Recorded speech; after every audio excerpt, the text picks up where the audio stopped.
Hola, hola a todos y todas, ¿cómo están? Bueno, hoy día la clase es acerca de la segunda parte de la resolución PSU que empezamos la clase pasada. Entonces, bien atentos aquí, voy a repetir la pregunta 11 porque la semana pasada llegamos solamente hasta la 11, así que la 11 la vamos a hacer de nuevo porque era una pregunta de fuerza y de ahí partimos con las siguientes preguntas. Partamos con la clase. Esta es la clase 30 de la resolución de la prueba de física. Bueno, los objetivos de la clase son resolver el modelo de EMRE que da de PSU este año, la PSU, y responder dudas y repaso algunas partes de la materia de física. Entonces, vamos a partir con la parte 11 y habíamos dicho que sobre un cuerpo P de 2 kilos actúa una fuerza neta de 4 N durante 10 segundos y sobre un cuerpo Q de 3 kilos actúa una fuerza neta de 2 N durante 20 segundos. Los cuerpos P y Q se mueven en el mismo sentido. Para los tiempos informados es correcto afirmar que. Ya, entonces voy a apagar la cámara para que podamos hacer nuevamente este ejercicio que vimos en la clase pasada. Ya, alguien dice que es la C. Ya, entonces vamos a ver que ahí hay varios conceptos. Hablan de rapidez final, hablan de cambio de rapidez.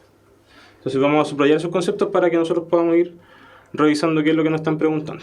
Entonces, misma rapidez final, cambio de rapidez, cambio de momento lineal y impulso.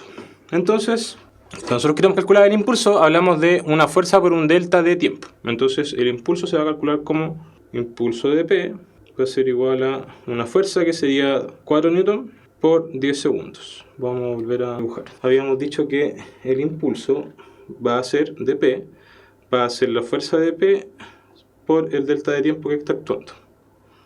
Entonces, me va a quedar la fuerza de P como 4 N y el delta de tiempo como 10 segundos. ¿Ya? Y eso me va a dar 40 N segundo. Y eso es el impulso. Mientras tanto que el impulso de Q va a ser igual a 2 N por 20 segundos. Eso me da un total de 40 N segundo. ¿Sí? ¿Estamos todos de acuerdo con eso? Entonces, si se mueven en el mismo sentido los cuerpos P y Q, para los tiempos informados es correcto que no va a tener la misma rapidez final, porque si estuviesen en el reposo, aquí no dice si parten del reposo a una velocidad constante, pero asumimos que parten del reposo, y le aplicamos fuerzas distintas, no van a tener la misma rapidez final, ¿ya? Entonces esa no es. La P y Q tampoco es el mismo cambio de rapidez porque lo que está cambiando es el impulso y no la rapidez, pero sí tiene el mismo cambio de momento lineal, ¿ya? Y aquí tiene que ver con el estado de movimiento que tenían y el impulso que se le aplicó. Entonces, si ustedes escriben el impulso, también se puede notar como la diferencia del momento lineal. Y el momento lineal de P es mayor que el momento lineal de Q, falso, porque sabemos que los dos valen 40, y el impulso de la fuerza P es mayor que el impulso de la fuerza Q, falso, porque ya sabemos que los impulsos son iguales, por tanto, la correcta respuesta tiene que ser la C. Que P y Q tienen el mismo cambio de momento lineal, que tiene que ver con el impulso que se le aplicó. Dice, lo que Claudio quiere decir es que no han subido la clase 29 aún. Ah, perfecto, ya. Sí, pues, la clase 29 todavía no se sube. Y yo creo que dentro de poco el asistente técnico Nicolás, nuestro guía y nuestro salvador, nos va a subir esa clase para que la tengan arriba y la puedan revisar. Ya, entonces ¿estamos todos claros con esto? ¿Sí? Paso a la siguiente ejercicio entonces. Dice, las siguientes tres figuras representan un objeto de masa m que se desplaza horizontalmente a una distancia d, actuando sobre él una fuerza de magnitud F. ¿En cuáles de los casos representados la magnitud del trabajo realizado por la fuerza de magnitud F es igual a Fd? ¿En cuáles de los casos representados la magnitud del trabajo realizado por la fuerza de magnitud F es igual a F por D? Entonces, ¿cuál de los casos que tenemos acá nos va a dar F por D como trabajo? Voy a volver acá a aparecer. Entonces, ustedes tienen tres casos aquí de trabajo clásico. Entonces, tienen la distancia que está recorriendo el cuerpo perpendicular a la fuerza que se aplica sobre este cuerpo. Tienen también la distancia D que recorre este cuerpo multiplicado por una fuerza que está en cierto ángulo con la distancia que se está recorriendo. Entonces, aquí tenemos ese ángulo, ¿cierto? Y ese ángulo es distinto de 90 y distinto de 0. Y acá el ángulo que subtiende entre F y D va a ser igual a 0. Entonces ese ángulo vale 0. Como yo sé que el trabajo es la fuerza por la distancia por el coseno entre ambas, por coseno, a ver, 190, claro, entonces como es coseno, cuando ese ángulo vale 90, o sea acá, el coseno de 90 es 0. Por tanto, la 1 no es. Si fuese distinto de 0, esta tampoco sería porque el resultado sería f por d por el coseno de teta. ¿Ya? Y finalmente, la que sí nos sirve es la que tiene el coseno de 0. ¿Por qué? Porque el coseno de 0 vale 1, entonces fd por 1 es fd. Por tanto, omega es igual a fd en la 3, y solamente la 3.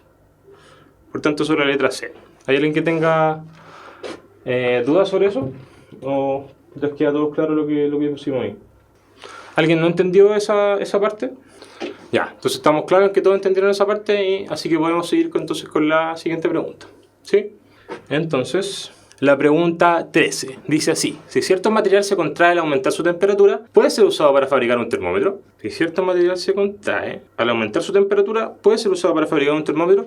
Recordemos que el termómetro, el clásico, el termómetro de mercurio, lo que hace es funcionar a partir de una medida que se hace cuando el mercurio se expande. Entonces yo al calentar el mercurio, como tiene se expande mucho con un poquito de grado que yo le ponga, se eleva y se sube. Nosotros podemos ver gráficamente cómo se expande. Entonces tenemos el termómetro, tenemos el mercurio adentro, ¿cierto? Y nos va a marcar una X graduación, ¿cierto? De acuerdo a la temperatura que nosotros tengamos en el ambiente o donde nosotros estemos midiendo.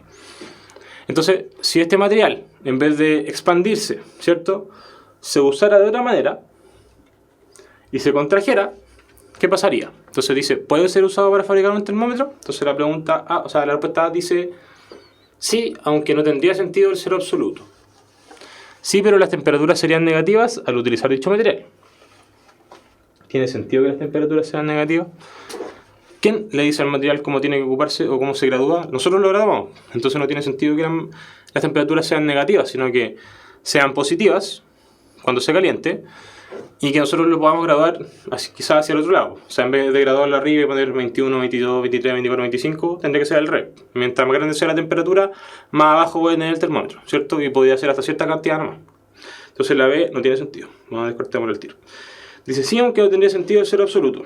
No sé si no tendría sentido el cero absoluto porque en el fondo se puede ocupar, pero el cero absoluto siempre estaría muy abajo, muy arriba, en verdad. ¿Sí? Entonces yo creo que el cero absoluto tiene sentido todavía, pero a lo mejor no se podría notar dentro del instrumento. Dice, sí, pues basta que el material experimente variaciones en su volumen al cambiar de temperatura. D dice, no, pues solo son adecuados los materiales que se expanden al aumentar la temperatura. Y E dice, no, pues no se podría convertir la escala de este sistema a otras como las Celsius. Y como dice Chris Angel, dice, da lo mismo si se dilata o no se contrae, lo importante es que haya una variación. Entonces, al haber una variación, nosotros podemos entonces graduar este material de acuerdo a cómo se varíe, ¿cierto? Entonces, si varía contrayéndose, nosotros podemos graduar el termómetro de manera que al contraerse nosotros podamos ver los números que queremos ver. Y si se expande, en caso de que fuera más helado, en este caso, tendríamos la graduación al revés para arriba, digámoslo así. Entonces, para acá aumentaría la graduación. Para el lado de acá. ¿Ya? Pasemos entonces a la siguiente pregunta. ¿Alguien tiene dudas con esta pregunta? Meyeray dice, claro, esta parte de la materia tendría que ser con calor y temperatura. ¿Ya? Después dice por ahí, Kennedy Castillo, ¿qué no entendiste? Para saber, para explicarte. Por favor, que tenemos una clase y tenemos que aprovecharla, entonces, ¿qué no entendiste, Kennedy? Para explicarte de nuevo la parte que no entendiste. Tenemos 3 preguntas y vamos en 26 minutos para que tengan considerado el tiempo, más o menos 1 hora de clase. En verdad son 50 minutos, así que como a las 2 y 2:10 yo creo que deberíamos estar terminando. 2:10, sí, como a las 2:10, media hora más, sí. Está bien, entonces dice la pregunta anterior. Ya, esta pregunta la que hicimos ahora, o la de delante. ¿Esa pregunta no la entendiste? ¿Será esa lámina? ¿Sí o no? Vamos a repetir esta pregunta porque un amigo no entendió. Entonces, las tres siguientes preguntas, o sea, las tres siguientes figuras representan modelos de cómo se mueven ciertas masas, ¿ya? Entonces, estas masas recorren cierta distancia. Y lo que está pasando acá es que tenemos tres casos diferentes, que son cuando la distancia que recorre este cuerpo, que está acá, este cuerpo que tenemos acá, la distancia que recorre es d, ¿cierto? Este también recorre una distancia d, este también recorre una distancia d. Pero la diferencia es cómo se están aplicando las fuerzas sobre ese cuerpo. Entonces, en el primer caso, tenemos una fuerza aplicada perpendicularmente a la distancia que se recorre. Nosotros habíamos dicho que para que una fuerza hiciera trabajo, tenía que estar en el eje de donde se está desplazando, ¿cierto? Entonces, si yo me desplazo hacia allá, hacia adelante, la fuerza tiene que tener al menos una componente hacia adelante, ¿ya?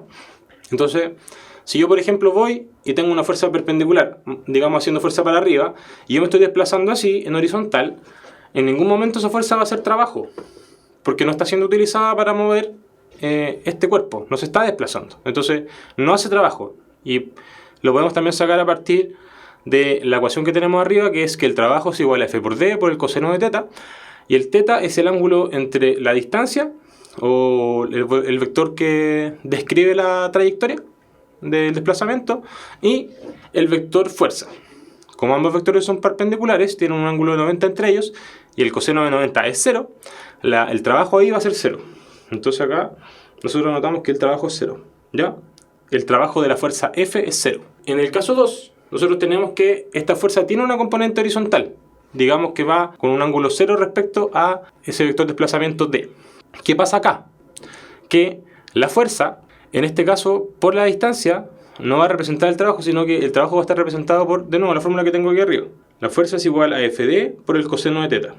Y como este teta es distinto de 0 y distinto de 90, no es ni 1 ni 0.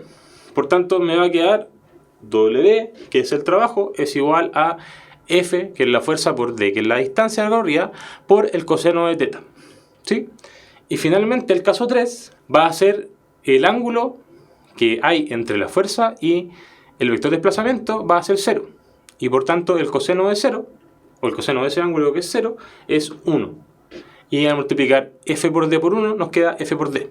Entonces, la magnitud del trabajo donde queda como F por D, como dice la pregunta, dice: en cuál de los casos representados la magnitud del trabajo realizado por la fuerza de magnitud F es igual a FD, solamente en el caso 3. Porque solamente en el caso 3 da F por D. Por eso es solo 3. Ya, dice: en una habitación de 2,5 metros de altura se encuentra un mueble de 1,5 metros de altura y sobre él, horizontalmente, una lámina metálica delgada de 0,5 kilogramos. Suponiendo que la energía potencial gravitatoria en el techo de la habitación es 0 Joule y que la magnitud de la aceleración de gravedad es 10 metros por por segundo, ¿cuál es la energía potencial gravitatoria de la lámina con respecto al techo de la habitación? Ya, entonces tenemos varias cosas. Tenemos una habitación de 2,5 metros de altura. Entonces, tengo mi habitación acá, ¿cierto? Y este es mi suelo. Esto vale 2,5 metros. ¿Sí? Tengo ahí 2,5 metros de altura. Y sabemos que se encuentra un mueble de 1,5 metros de altura y sobre él una lámina metálica de 0,5 kilos. Entonces, aparte hay otro mueble, un mueblecito, ¿ya? Vamos a hacerlo bonito ahí y vamos a poner acá una lámina de metálica, probablemente, de 0,5 kilos. 0,5 kilos. Y acá tenemos una distancia de 1,5 metros de altura. Y decimos que la energía potencial gravitatoria en el techo de la habitación es 0 Joule, ¿cierto? Entonces, a esta altura tenemos 0 Joule. Si lo queremos ver así, si tenemos 0 Joule acá, lo que significa en realidad es que estamos poniendo nuestro punto de referencia como inicial, donde m por g por h vale 0, acá. Entonces aquí vamos a poner un sistema de referencia hacia abajo, ¿ya? Un x, y, ¿cierto? Y aquí va a estar el 0. Y mgh es la energía potencial. No, vamos a borrar eso. mgh es la energía potencial, ¿cierto? Entonces tenemos potencial gravitatorio. Y si eso vale 0, entonces h vale 0. Entonces vamos a medir h, lo vamos a medir desde el punto 0, ¿ya? Desde donde yo estoy poniendo el centro de mi sistema de referencia. Entonces, como el punto vale 0, tenemos 0 ahí en la cuestión. Entonces, dice: es importante saber los valores del coseno de memoria, o sea, los principales como 0,90. Sí, tienen que saberse los cosenos, pues, chiquillos y chiquillas. Coseno de 0, 1, coseno de 90, 0. bien simple. El coseno está asociado a la parte horizontal y el coseno y el seno está asociado a la parte vertical. La energía potencial gravitatoria Miller-Urey es la energía que tiene un objeto por estar a cierta altura de cierta referencia. Por ejemplo, yo levanto este lápiz y digo, por ejemplo, que está más o menos a mi altura, que yo mido 1,85 m. Entonces, la energía potencial gravitatoria de este lápiz sería lo que pesa el lápiz, que debe ser como 300 gramos, o sea, 0,3 por G, si consideramos que es 10, sería 0,3 por 10, y por 1,85, que sería mi altura, ¿cierto? Más o menos. Entonces, esa es la energía potencial gravitatoria Miller-Urey. Y es potencial porque en el fondo, mientras esa tiene que ver con que hay un potencial de energía ahí y que tiene que ver con la altura. Igual como tenemos potencial elástico, donde por ejemplo estiramos un elástico o un resorte, y tenemos energía también que está contenida en ese objeto. La vaina dice 0,5 por 10 por 2,5 menos 1,5. Ya. Entonces, esa es una forma de sacarlo.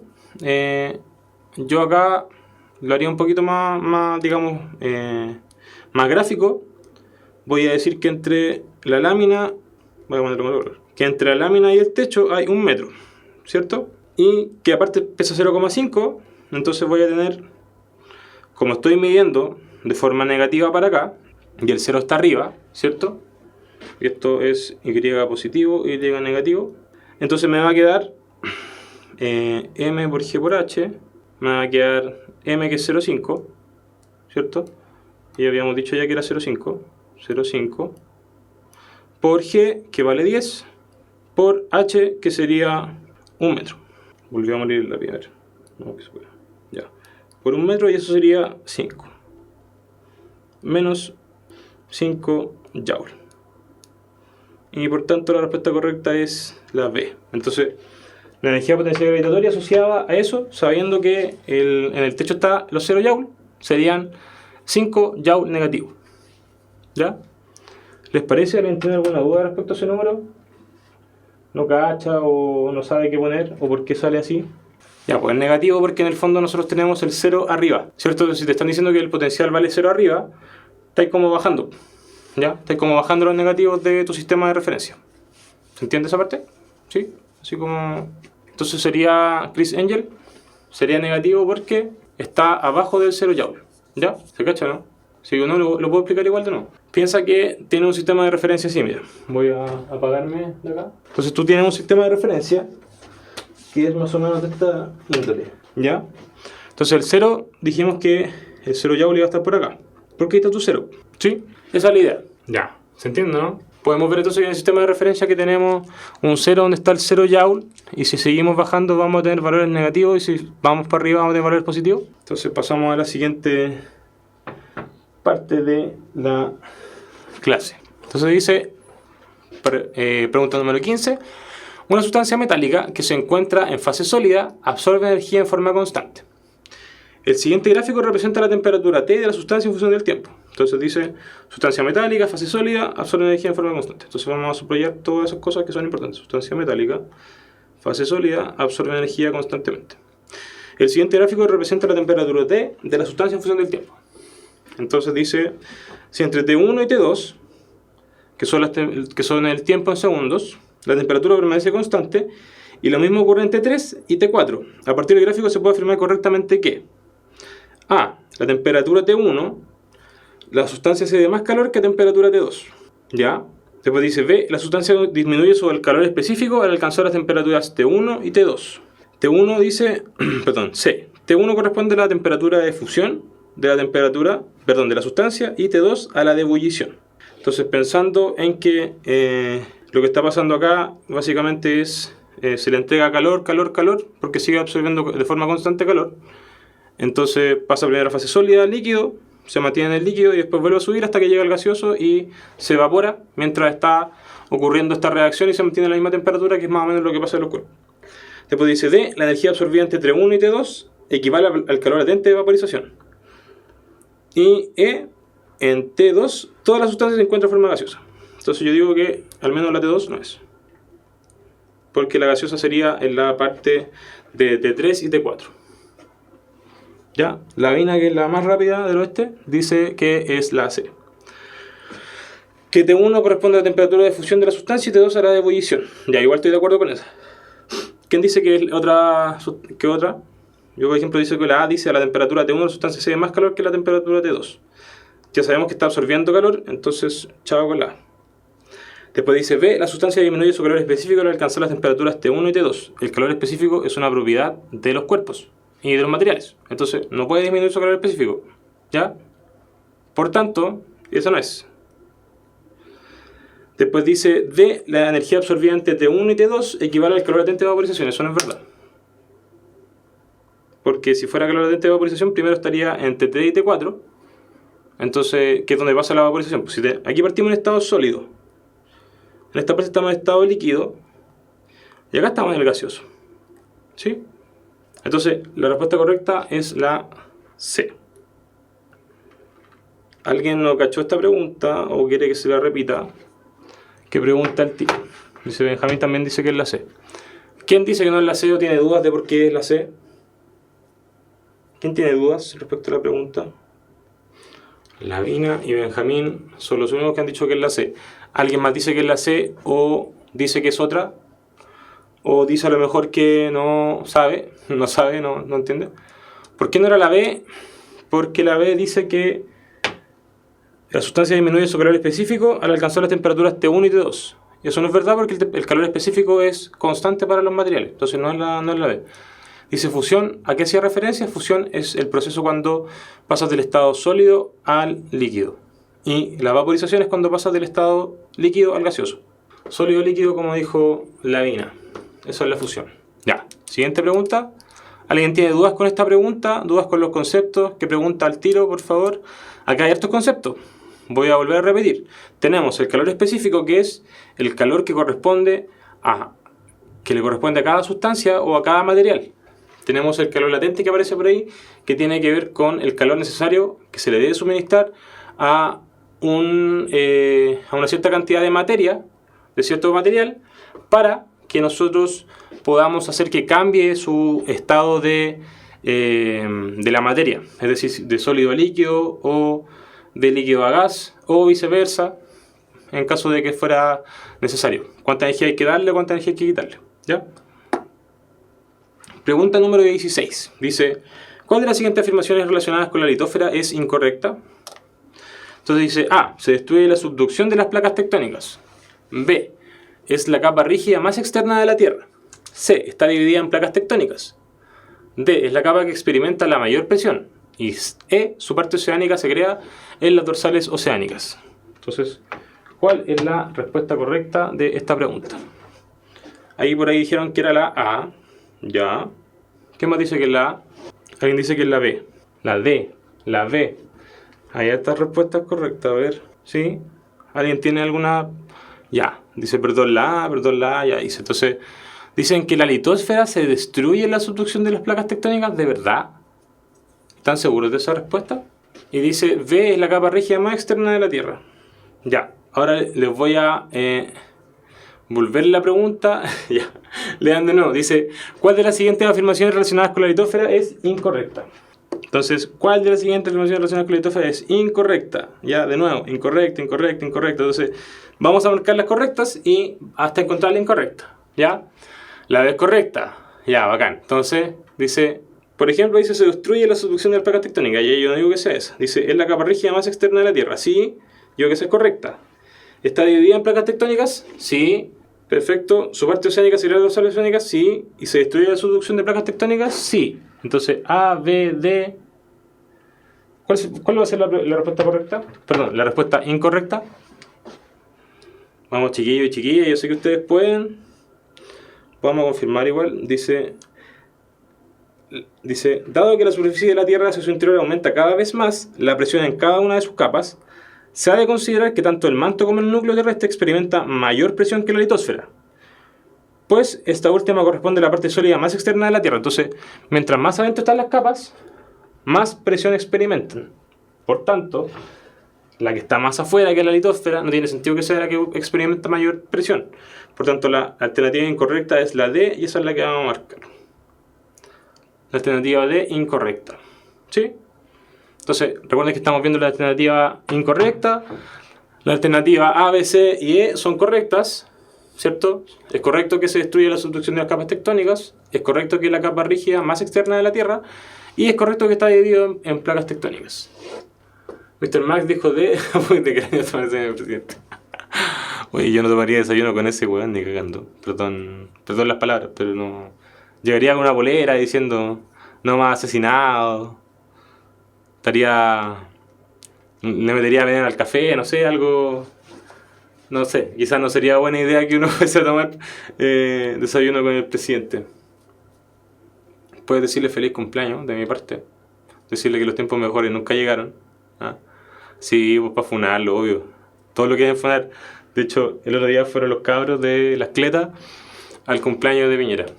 Así que eso, feliz cumpleaños al asesino más grande que hemos tenido desde Pinochet. Así que lo bueno es que a mí no me pueden censurar, así que yo puedo decir todo lo que piense. Oye, y quiero hacer una mención especial a las cabras que se pasaron con la intervención de El violador eres tú. Más intervención. De verdad, yo creo que a todas las personas nos remueve un montón, ya porque hemos tenido casos cercanos o porque hemos estado ahí. Entonces hay que hacerse también la reflexión a todo el hombre de cuestionarse sus privilegios y cuestionarse también los cagazos que nos hemos mandado. Así que, y me incluyo porque nadie está libre de eso. Somos todos hombres y entendemos que también hay que hacer un trabajo ahí. Así que eso, no les voy a decir que se deconstruyan, porque yo no sé qué mandarlo a deconstruirse, pero tienen que tomar esta manifestación de las cabras como algo serio, como algo que está pasando. Y no sé, el otro día fue la 55ª mujer asesinada en el año, weón. Entonces, si tenemos peso en esto que estamos haciendo y esta revolución que queremos crear y todo eso, tenemos que también ser conscientes de los privilegios que tenemos como hombres, ¿ya?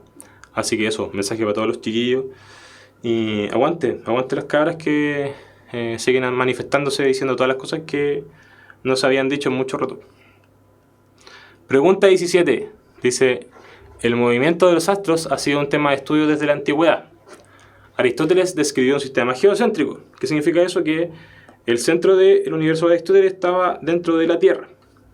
Y esta teoría perduró varios siglos hasta que Copérnico formuló la teoría heliocéntrica, diciendo que el Sol era el centro del universo. La obra de Copérnico sirvió de base para que Kepler formulara sus leyes a partir de observaciones hechas por Tycho Brahe, pero los recursos científicos de su época y el desacuerdo con los datos de Brahe tenían como el modelo copernicano que no le permitieron probar sus afirmaciones. Fue Newton quien lo hizo después de haber desarrollado un modelo matemático y de proponer la teoría de gravitación universal, ofreciendo así una explicación coherente con las leyes de Kepler. ¿Cuál fue el impacto del modelo propuesto por Kepler? Dice la pregunta.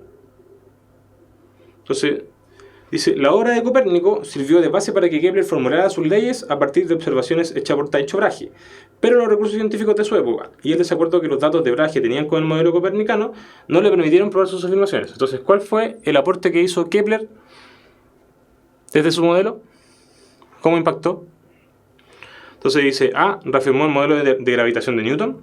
B. Reafirmó como correcto el pensamiento de Aristóteles. C. Sirvió como apoyo a la ley de gravitación universal de Newton. D. Sirvió para invalidar los datos recopilados por Tycho Brahe.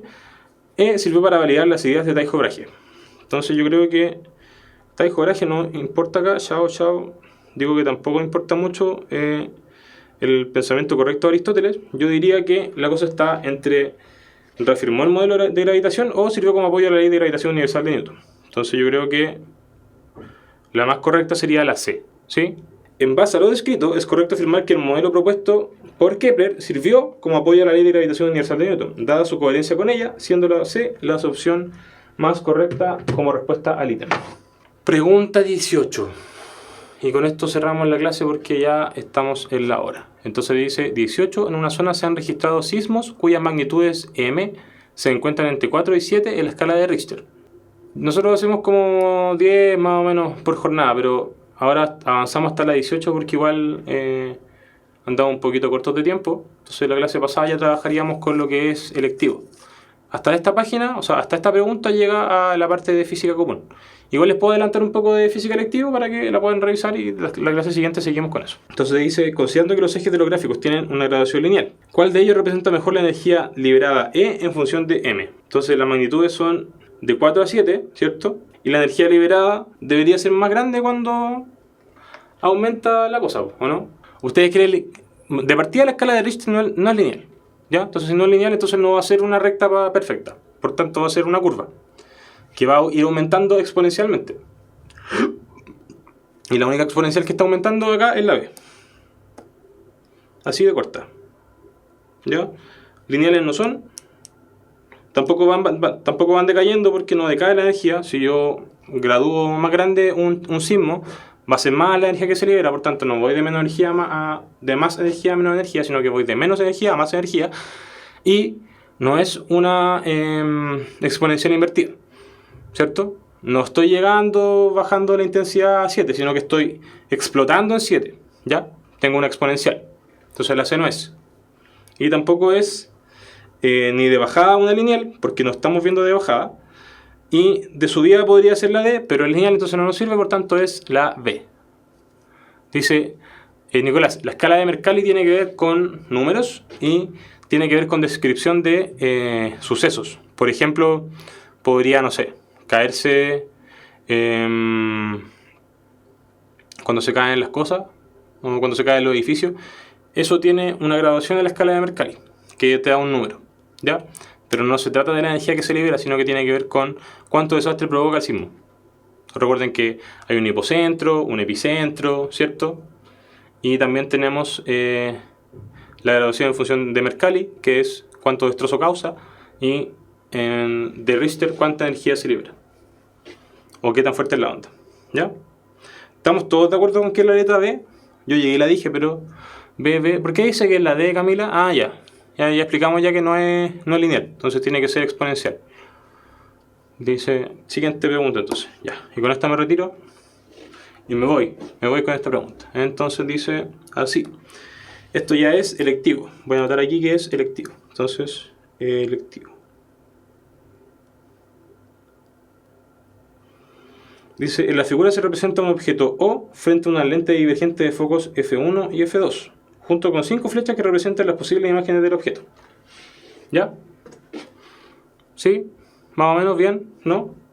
Al respecto, ¿cuál de las flechas es la que mejor representa la imagen del objeto? ¿Ya? Entonces voy a hacer una desaparición para anotar un par de cosas. Entonces, Nicolás, la anterior era exponencial. Eso es lo que es una función exponencial. Y como es exponencial va subiendo y explota. No es como lineal, sino que es sí o sí exponencial. Eso era la letra B. Letra B. Ya, entonces en una lente divergente, ¿qué vamos a tener? La imagen del objeto formada por la lente divergente es derecha y de menor tamaño que él. Se puede afirmar correctamente que la opción que mejor representa esta imagen corresponde a la flecha B, ¿cierto? Siendo respectiva opción B la que responde correctamente al ítem. Entonces, si yo tengo un objeto O, lo que voy a encontrar va a ser una imagen reflejada, que va a ser una imagen real, ¿cierto? Porque al ser divergente va a entrar un rayo, entonces va a entrar un rayo por acá, y va a diverger, ¿sí? Y al mismo tiempo va a llegar otra imagen por acá, y también va a diverger. Pero como el foco está por aquí, podemos ver que la imagen se va a replicar hacia arriba también, como una imagen real, pero de tamaño de la flecha B, ¿sí? Entonces, la flecha B, opción B, es la que mejor representa la posible imagen del objeto, ¿ya? Entonces, un objeto que está muy lejos del foco, lo que va a ocurrir va a ser que va a producir una imagen real y la va a producir hacia el mismo lado que él estaba. Entonces, como tiene un espejo divergente, donde la lente divergente va a generar una imagen real, pero más cercana, y va a ser entre el foco y la lente divergente, ¿sí? ¿Queda claro esa explicación? Entonces, lente divergente lo vamos a escribir un poquito más acá, a ver si se nota mucho. No sé si se nota mucho, pero la vamos a pintar. Entonces, como estoy haciendo el dibujo ahí, aquí tenemos B, acá está el foco 1, y va a pasar por ahí la otra flecha, y la otra flecha va a pasar por acá, ¿sí? Entonces, ese es la lente divergente en general. Entonces pueden ver que si el objeto real está más lejos del foco, la imagen que se va a generar va a ser entre el foco y la lente, ¿cierto? Va a ser más pequeña y va a tener que ver con la altura donde va a pasar el rayo entre el foco y el punto donde se corta la altura del objeto, o con la lente, horizontalmente en ese punto. Dicen, ya la clase empezó hace rato, lo siento, llevamos 1 hora más o menos, así que este es el último ejercicio y lo estoy terminando de explicar. Nos preguntan si en la letra del objeto O, que se está frente a una lente divergente de focos F1 y F2, nos pregunta por cuál es la flecha que representa mejor las imágenes del objeto. Entonces lo que tenemos que decir acá es que, como estamos más lejos del foco con el objeto reflejado va a ser real. Eso va a estar del lado de donde está la imagen. O sea, va a estar del lado, la imagen del objeto va a estar del lado de donde está el objeto. Y va a ser más pequeña, de tamaño B. Y aparte ¿cómo se llama? Está representado de la mejor forma por la letra B. Y cuando tiramos un rayo entre el foco 1 y la altura donde corta perpendicularmente la altura de la flecha O, vamos a encontrarnos con el tamaño de la flecha B. Entonces, pucha la cuestión F. ¿Pero queda guardado? Sí, pues queda guardado. Puedes verlo después. ¿Cuánto hacen las clases específicas de nuevo? Todos los miércoles, amigos. Todos los miércoles a la 1:30. Generalmente partimos. Entonces, divergente separa y convergente une. Pero, man, este cabrón va a hacer puntaje nacional. Mr. Max, por favor. Divergente separa y convergente une. Muy bien. Así como convergencia social debería unir gente, ya. Eso debería converger, y diverger es que se separa. Muy bien. Dice, ¿cuándo hacen clase de física? Gracias. ¿Qué? Eren Jagger. Oh, qué buen nick, por favor. ¿Ah? Qué buen nick. Eren Jagger. ¿Ya? Espero que vean Shingeki no Kyojin, que está muy buena. Por favor. Hay enemigos buenos y Shingeki. Ya. La última pregunta, que es de regalo. Dice, en relación con los parámetros temporales y espaciales de una onda que se propaga en un medio homogéneo, ¿es correcto afirmar que una onda que se propaga en un medio homogéneo, A, su longitud de onda depende de su amplitud? No. B, su longitud de onda depende de su periodo? No sé. C, su amplitud depende de su periodo. D, su rapidez depende de su amplitud. Y E, su periodo depende de su rapidez. Entonces, ¿cuáles creen ustedes que es la respuesta correcta? La B, dice Chris Angel. Su longitud de onda depende de su periodo. O sea, lambda es lambda dependiente del periodo. ¿Eso me quieren decir? ¿Lambda es lambda dependiente del periodo? ¿Eso me quieren decir? ¿Así? Omitida. Ya, Mr. Max, yo confío en ti para el puntaje nacional, po. Por favor. ¿Ah? Por favor, pónganse serios y serias. ¿Ah? Queremos puros puntajes nacionales. No, mentira. Pero con que les vaya bien, yo me conformo. En serio, si yo quiero que les vaya bien, piensa que soy el profe de Preu. El último eslabón de la cadena de lo que ustedes van a alcanzar a agarrar de su educación media. El profe del Preu quiere que les vaya bien, pues quiere que saquen buen puntaje, quiere que entren a la universidad que ustedes quieren, o al instituto que ustedes quieren, o al lugar que quieran. Si al final todo está en ustedes. En este momento, sí. Y lamentablemente no todos tenemos las mismas posibilidades, sí. Pero también tenemos que ocupar lo que tenemos y estudiar, pues. Si al final esta cuestión es puro estudio, bueno, privilegios también. Hay gente que puede estudiar en mejores lugares que otros, pero cuando uno le quiere poner pino, igual es la única forma que tiene de lograrlo, en verdad. Porque si no naciste con los mismos privilegios que otra persona, tenéis que sí o sí ponerle bueno para que te vaya bien, pues. Entonces, Eren Jagger dice la E. Chan, chan, chan. El periodo depende de su rapidez. ¿Ustedes creen que el periodo depende de la rapidez de la onda? ¿O la rapidez depende del periodo? La E de Eren, dice por ahí. Matías Ignacio Durán Vidal.